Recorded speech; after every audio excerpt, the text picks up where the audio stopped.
So today we're going to read the book My Great Aunt Arizona. It's set back about 150 years ago, and it's about schools and teachers way back then. It's written by, I have to look, Gloria Houston and illustrated by Susan Condi Lamb.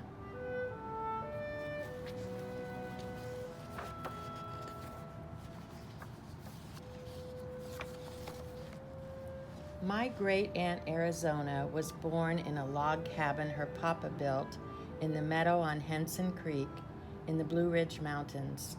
When she was born, the mailman rode across the bridge on his big bay horse with a letter. The letter was from her brother Galen, who was in the cavalry, far away in the west. The letter said, "If the baby is a girl, please name her Arizona, and she will be beautiful just like this land." Arizona was a very tall little girl. She wore her long brown hair in braids. She wore long full dresses and a pretty white apron. She wore high button shoes and many petticoats too. Arizona liked to grow flowers. She liked to read and sing and square dance to the music of the fiddler on Saturday night. Arizona had a little brother, Jim.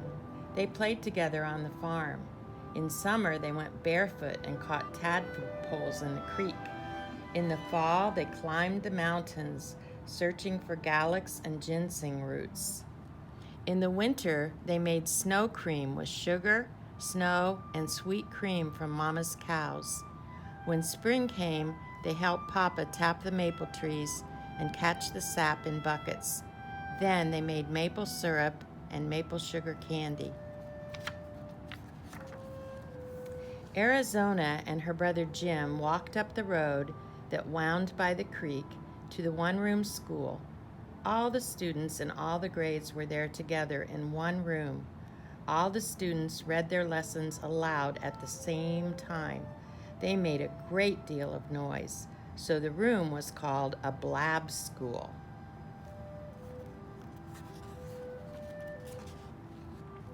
The students carried their lunches in lard buckets made of tin. They brought ham and biscuits. Sometimes they had fried apple pie.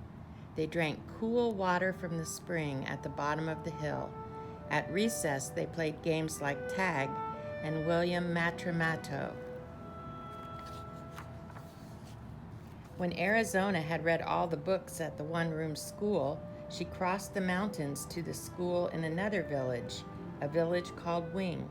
It was so far away that she rode her papa's mule. Sometimes she rode the mule through the snow. When Arizona's mother died, Arizona had to leave school and stay home to care for Papa and her brother Jim. But she still loved to read and dream about the faraway places she would visit one day. So she read and she dreamed and she took care of Papa and Jim. Then one day, Papa brought home a new wife. Arizona could go away to school where she could learn to be a teacher. Aunt Susie invited Arizona to live at her house and help with the chores. Aunt Susie made her work very hard, but at night, Arizona could study and dream of all the faraway places she would visit one day. Finally, Arizona returned to her home on Henson Creek. She was a teacher at last. She taught in the one-room school where she and Jim had sat. She made new chalkboards out of lumber from Papa's sawmill and covered them with polish made for shoes. She still wore long full dresses and a pretty white apron. She wore high button shoes and many petticoats too. She grew flowers in every window. She taught students about words and numbers and the faraway places they would visit someday. "Have you been there?" the students asked. "Only in my mind," she answered, "but someday you will go." Arizona married the carpenter who helped build the new Riverside School down where the Henson Creek joins the river. So Miss Arizona became Mrs. Hughes, and for the rest of her days she taught fourth grade students who called her Miss Shoes. And when her daughter was born, Miss Shoes brought the baby to school, to the sunny room where flowers grew in every window. Every year, Arizona had a Christmas tree growing in a pot. The girls and boys made paper decorations to brighten up the tree. Then they planted their tree at the edge of the schoolyard year after year until the entire playground was lined with living Christmas trees, like soldiers guarding the room where Arizona taught, with her long gray braids wound round her head, with her long full dress and pretty white apron, and her high-buttoned shoes and many petticoats, too. The boys and girls who were students in her class had boys and girls who were students in her class, and they had boys and girls who were students in her class. For 57 years, my great-aunt Arizona hugged her students. She hugged them when their work was good, and she hugged them when it was not. She taught them words and numbers and about the faraway places they would visit someday. "Have you been there?" the students asked. "Only in my mind," she answered, "but someday you will go."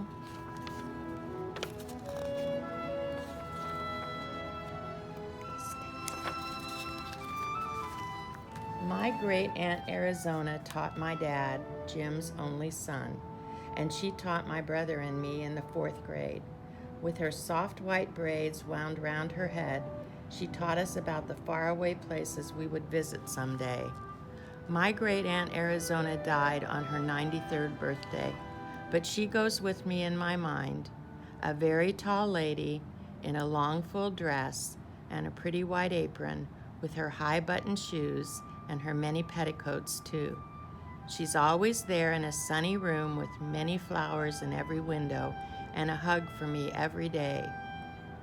She never did go to the faraway places she taught us about, but my great-aunt Arizona travels with me and with those of us whose lives she touched. She goes with us in our minds.